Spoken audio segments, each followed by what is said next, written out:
The police, Denver PD, and the mayor and the city council are going to spend hundreds of thousands of dollars once again for a civil violation of not taking down tents. It's absolutely ridiculous.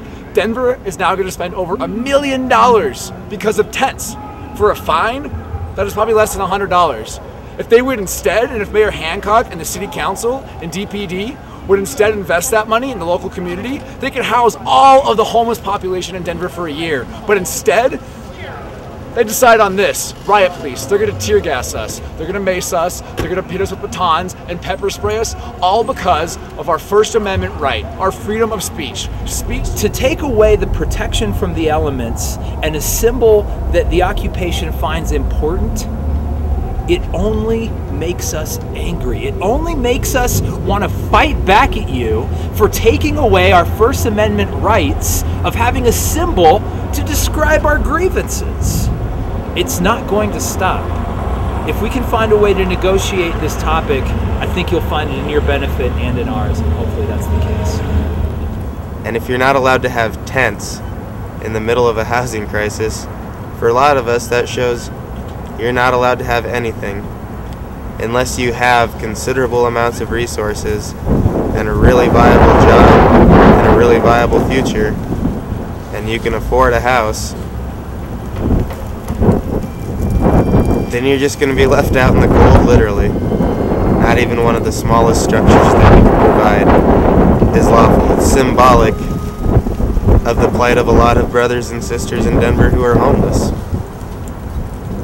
The fact that they can't live anywhere except for in the elements, and now they're being forced off even of the sidewalks, is a problem. It's paramount to this issue. So we're here because your brothers and sisters in this city are hurting, brothers and sisters in this city are angry, and we're here because we don't know where else to be.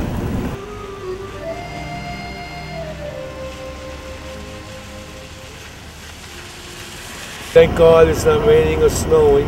We'd be really suffering out here. But why they would throw us off the sidewalk to sleep? I would go out in front of here. I guess we can sleep here. I mean, it's legal to sleep on the city sidewalk, so we'll sleep. I'm gonna set up right over here. That's exactly what I'm gonna do. Bring my things over on the front of the city sidewalk. After all, where are we gonna go? Where are we gonna go? Please spend a weekend in the county jail and a weekend at the shelter, and you're gonna find it's pretty similar. It's run by the people from the county jail with the mentality, with the disrespect and abuse as an inmate. That's why people choose to sleep on the street rather than be disrespected by the county jail. And that's basic necessities: food and clothing and shelter from the elements. They were taken and thrown into a garbage truck like it was meant nothing. And this is something people, this is the only thing they have. And my boss informed me that if I did not show up for work tonight, that I would lose my job. And so I believe in this. Martin Luther King would not stand down tonight. He would not stand down. He would stand there.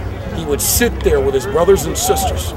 He would sit on the ground until it was time. And that's what we have to do right now. Today, we have to be in direct action. We sit down together.